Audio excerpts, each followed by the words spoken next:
Oi, gente. Então, vou fazer uma videoaula hoje sobre a independência da América Espanhola.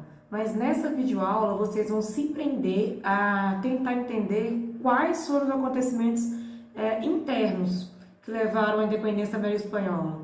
Vocês já perceberam que não dá para entender a independência da América Espanhola fora do contexto do que está acontecendo no mundo, né? Principalmente na Europa. A questão da invasão da Península Ibérica por Napoleão Bonaparte, né? Depois o bloqueio continental, a troca tem que falar olhando para cá, eu esqueço. A troca do rei espanhol, né? Pelo irmão de Napoleão Bonaparte, que vai afrouxar o pacto colonial, e isso faz grupos aqui na América, lá na América Espanhola, começarem a se revoltar contra essa situação de colonização. Se eu for mais longe, eu posso colocar também esse movimento dentro do contexto do que nós já vimos da Revolução Francesa, da independência dos Estados Unidos, do movimento iluminista. Mas enfim, então nós começamos fazendo uma análise macro e estamos indo agora para os detalhes agora dos grupos sociais envolvidos na independência da América Espanhola. Quem participou dessa independência? Por quê? Quais objetivos tinham? É isso que tem que ficar claro hoje. E vamos fazer isso através da análise da imagem. Começamos por essa imagem aqui que eu coloquei. Eu não vou falar o que é ela agora, mas eu queria que vocês observassem essa imagem, e ela é uma imagem, uma obra de arte, né? Eu queria que vocês tentassem perceber o que ela está representando. Mas não vou adiantar nada por enquanto, mas no final da aula eu espero que vocês consigam entender o porquê dessa obra arquitetônica, ok? E onde ela está. Vamos lá. Gente, o primeiro slide que eu trouxe para vocês aqui, essa primeira imagem, primeiro, me respondam vocês, que documento é esse? O que é isso que está sendo mostrado aqui? Bem, espero que vocês tenham percebido que é uma cédula, né? É uma nota, né? E nessa nota tem uma imagem. Alguém sabe quem está nessa imagem? Ele, gente, é o Tupac Amaru, que vocês colocaram bastante na atividade aí, que eu passei, mas fala-se muito dele sem saber quem é. Tupac Amaru, ele foi um líder da independência no Peru. Gente, para ser colocado numa cédula, a imagem que geralmente é colocada na cédula de dinheiro, são imagens que têm alguma importância para o povo daquela nação que usa essa moeda? Sim, né? Então, vocês percebam a importância desse indígena para esse movimento. Vamos analisar mais algumas coisas aqui dessa imagem. Como que ele está vestido?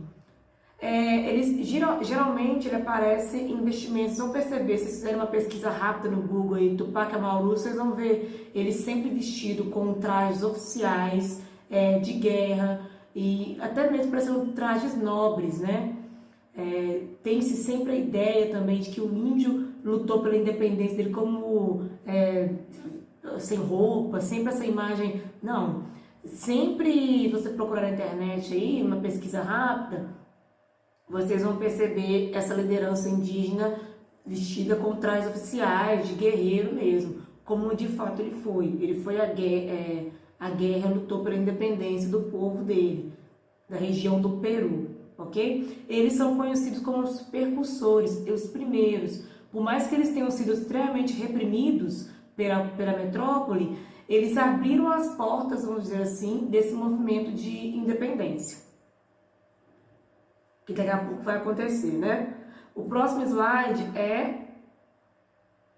não sei, me falem vocês, que imagem é essa, que documento é esse aí, se trata do quê? Gente, para quem percebeu, isso é um selo, né? Um selo que é colocado nas correspondências, né? Que você vai no correio, eles colocam um selinho na sua correspondência. Geralmente os selos têm imagens que fazem algum tipo de homenagem. Geralmente é assim, imagens importantes, com algum sentido para a nação, para aquele lugar. E nesse selo aí, gente, tem imagem de quem? Do Tupac Katari, que é também um indígena, né? Ele é um indígena que liderou o movimento de independência, também foi um precursor do movimento de independência na região da Bolívia. Então, já falei que o grupo social dele também é indígena, né? E se ele também está no selo, quer dizer, a gente pode julgar que também foi uma figura importante. Ele é um símbolo por ter sido morto pelo seu ideal de independência, né? Em relação à metrópole, ele foi morto, esquartejado, os membros dele foram amarrados em cavalos que correram para direções diferentes. Então geralmente a metrópole condenava como forma de exemplo, né, para que ninguém mais tentasse aquilo. Com Katari aconteceu desse jeito. E preste bem atenção nessa imagem que ele está acompanhado da sua esposa, Bartolina. A gente vai analisar também essa participação da mulher daqui a pouco na aula, tá? Então, essa também é uma imagem de uma liderança indígena. Agora, aqui a gente está vendo a imagem da bandeira do México. Vocês devem saber a bandeira do México. Se vocês forem observar na bandeira do México, eu não sei se aqui nessa está aparecendo muito bem claro, mas qualquer pesquisa também superficial no Google, vocês conseguem analisar essa bandeira e os símbolos dessa bandeira com mais detalhes. O que importa é que no centro dessa bandeira, vocês estão vendo aí, é uma águia, né, com uma serpente na boca. Por que uma águia com a serpente na boca? Porque a origem da capital, né, a origem da capital do México também tem origem no grande império indígena, azteca, que tem uma relação com a águia e com a serpente, né? Esses são sinais que enviados pelos deuses, né, que mostraram para os indígenas que é ali que eles tinham que construir a sua grande cidade azteca, né? Então, os deuses que enviaram esse sinal. Então, o que eu quero que vocês percebam a respeito disso? Que a bandeira do México também traz um símbolo indígena, ou seja, um símbolo de essência indígena na sua como imagem, no centro da bandeira. Ok? Opa!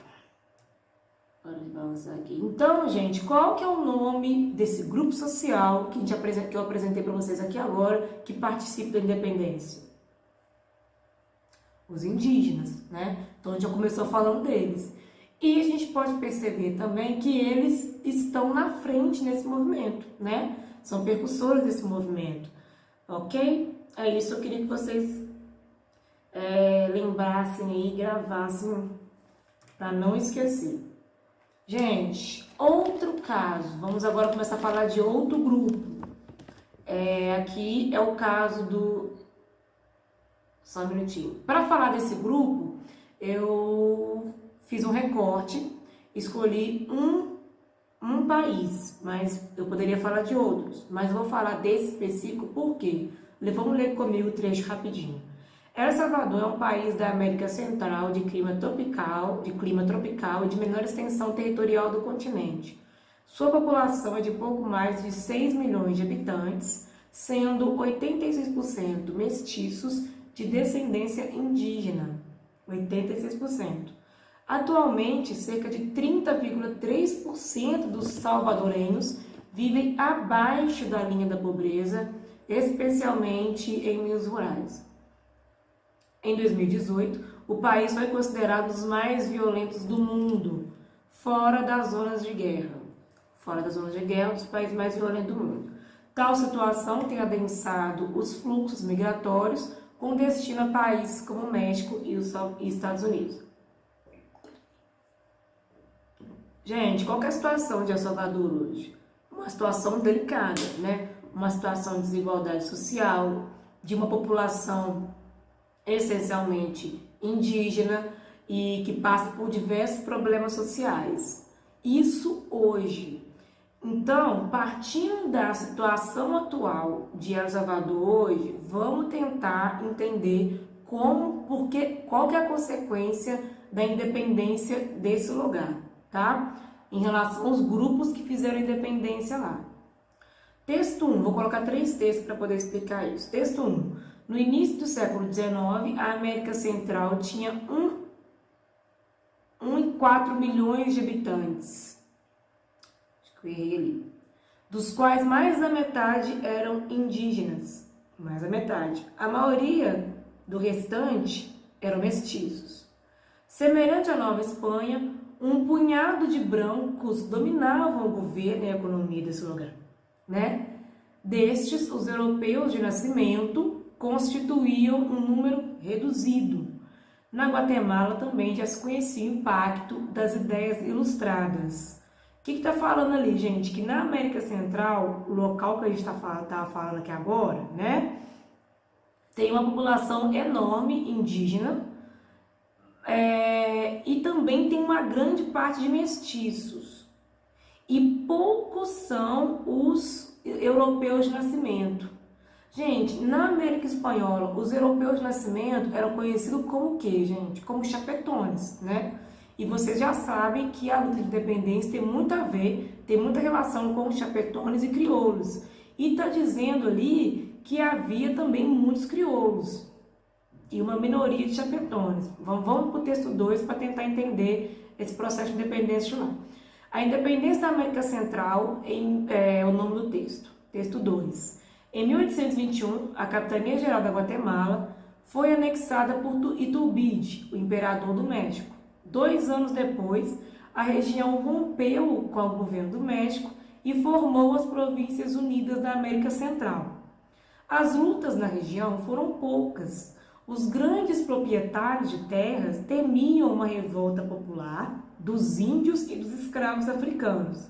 Por isso, retardaram ao máximo o confronto com a Espanha e limitaram-se a aproveitar o movimento geral de independência da América. O que está dizendo aqui nesse slide, gente? Que a minoria, tinha uma minoria, pelo que parece, e essa minoria rica, grandes proprietários de terra, não se interessavam pela independência até o momento que para eles era conveniente. E eles tinham muito medo que os índios e, de repente, escravos africanos entrassem nessa onda aí e fizessem alguma revolta. Então, o texto 3. A oligarquia do país, conhecida como Los 14, os 14, composta por 14 famílias poderosas, governou El Salvador sozinha ao longo do primeiro século após a independência e depois permitiu que o exército assumisse o controle político por um período de 60 anos, iniciado na década de 30.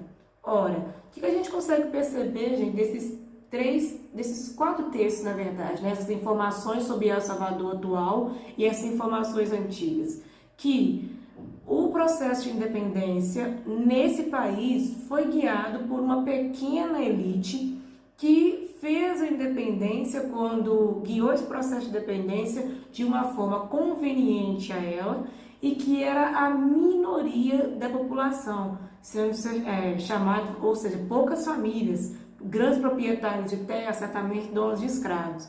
Então a independência aconteceu segundo a vontade deles, né? Segundo o que eles queriam, ok? E quem será? Como que é o nome? Eu não coloquei essa pergunta aqui de novo não, mas qual é o nome, então, dessa elite?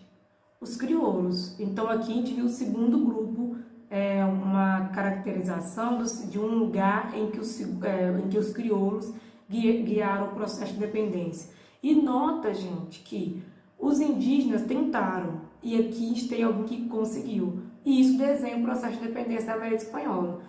Os crioulos tomaram conta de todo esse processo e conseguiram efetivar a independência, praticamente guiaram do jeito que eles bem entenderam, deixando a população mais pobre desassistida, o que é a raiz dos problemas a gente pode dizer que é a raiz dos problemas sociais de muitos países da América Latina, inclusive o caso de El Salvador. Aí foi a pergunta que eu fiz agora, né? Quem comandou o processo de dependência? Tá respondido então. Esse é um quadro, gente. Vamos falar sobre esse quadro aqui agora para começar a falar de outro grupo. Esse quadro é um quadro do México, um quadro de um artista muito famoso, que esse quadro ele conta a história da independência da América Espanhola através dessa pintura. Ele chama, é um quadro, não, gente, é um mural, né? História do México, pintado por Diego Rivera na escadaria principal do Palácio Nacional, símbolo do antigo do poder da América Central, que até hoje é um lugar lindo lá, mas é museu hoje, né? Que estão representados a civilização asteca em conflito com os espanhóis, os camponeses e a águia, que simboliza a nação ao centro, e os líderes independentistas e os líderes da Revolução Mexicana. Então é um quadro que conta a história da independência do México. E se você for olhar esse quadro, é muito interessante para poder começar a analisar o grupo que a gente vai ver agora.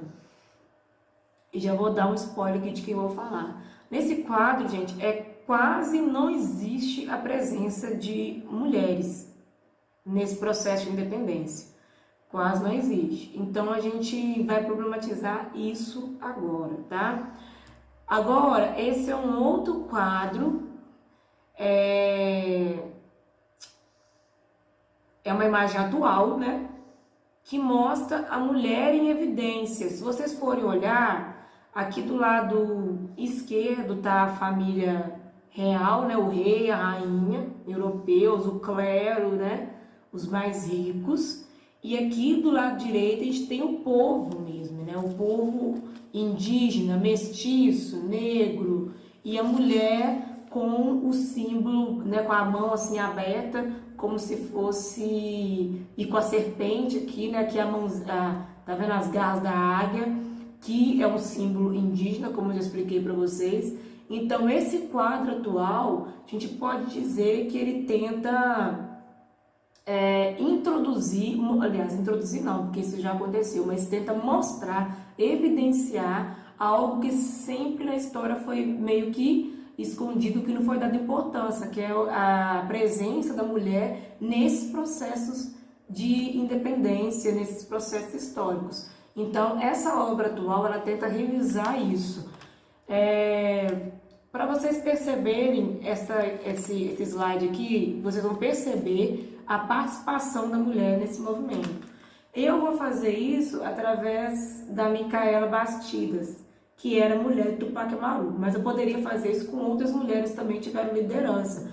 Lembrem da imagem do selo lá, que o Katari estava com a mulher, a esposa dele do lado. Então, a gente pode até falar de outros nomes, de outras mulheres fortes que foram ímpar nesse processo, mas nós vamos recortar aqui e falar apenas da Micaela.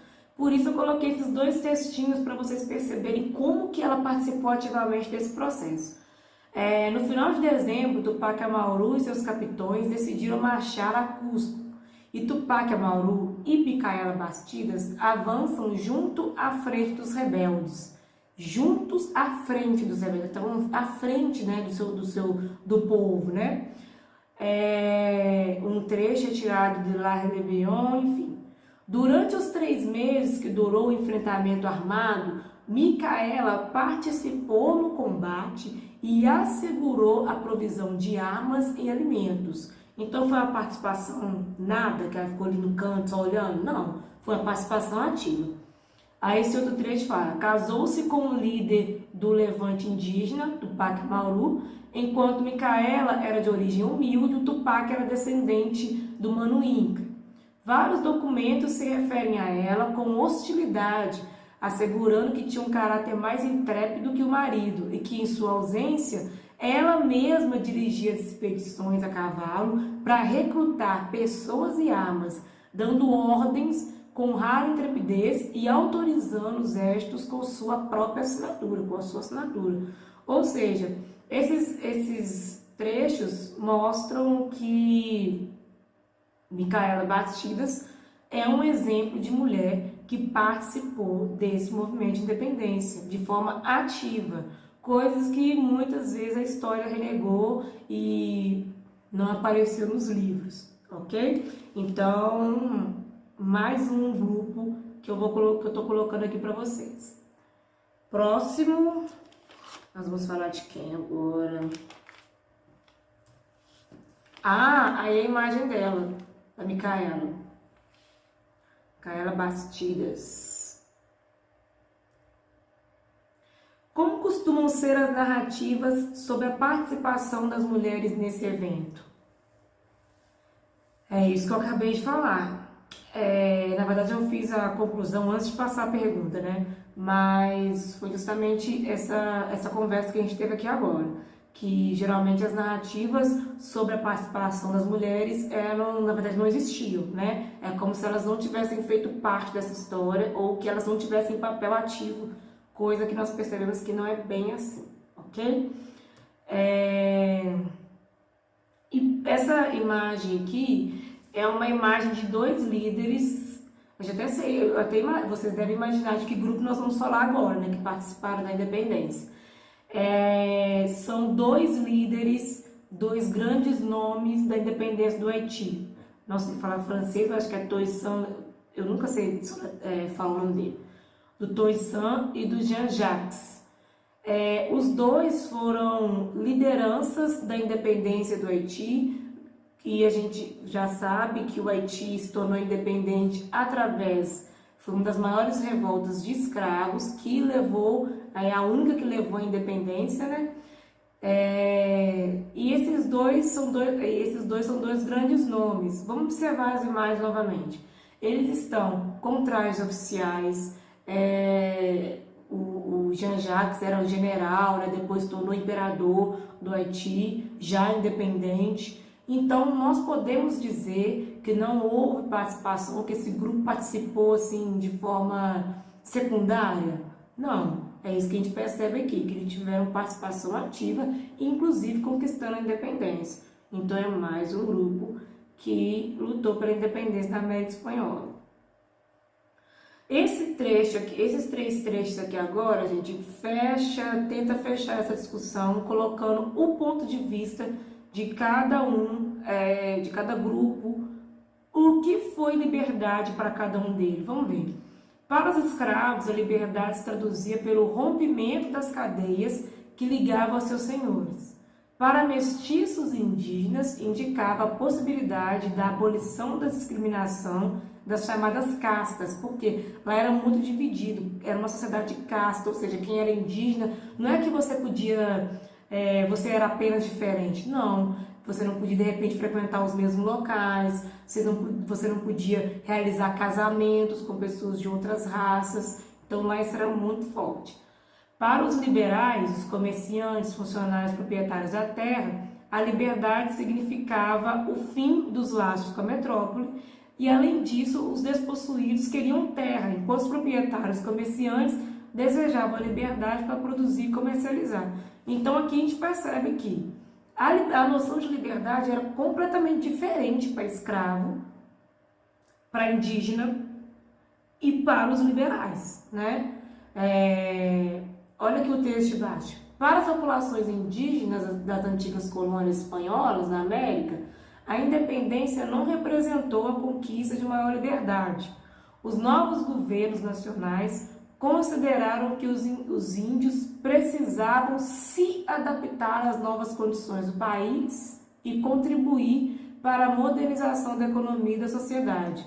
Então, já nota-se que havia o interesse já de colocar essa população indígena como uma mão de obra atendendo ao mercado e às necessidades dos mais ricos, né? E no último trecho fala, quando se fala em exército nesse período, imaginamos sempre homens marchando a pé ou a cavalo, lutando. Esquecemos-nos de que as mulheres, muitas vezes com seus filhos, acompanhavam seus maridos, soldados. Além disso, não havia abastecimento regular das tropas e muitas por isso trabalhavam cozinhando, lavando, costurando em troca de algum dinheiro. Então, gente, a gente consegue perceber a noção de liberdade e a participação desses grupos que a gente analisou agora: índios, escravos, mulheres e os crioulos, que eram a liderança econômica, né? E que por isso a noção de liberdade que mais prevaleceu foi a noção de liberdade dos crioulos. E para fechar, eu volto novamente com a imagem do que começou a aula, né? Que imagem é essa? Essa imagem, essa obra se chama A Grande Mão e o Salão de Atos. A Grande Mão e o Salão de Atos. Ela está exposta no Memorial da América Latina. Aí a pergunta é: por que o Memorial da América Latina tem essa obra de arte? Eu quero que vocês tentem primeiro descrever essa obra de arte e depois tentar responder essa pergunta. Dá um pause aí no vídeo para você conseguir fazer isso. Mas o que importa é que você tenha percebido que essa mão simboliza a mão das verdadeiras pessoas, das pessoas que escorreram sangue, né? Que deram sangue pela independência e que hoje talvez nem sejam as pessoas que, aliás, que até hoje seguem dando sangue esperando por sua independência, né?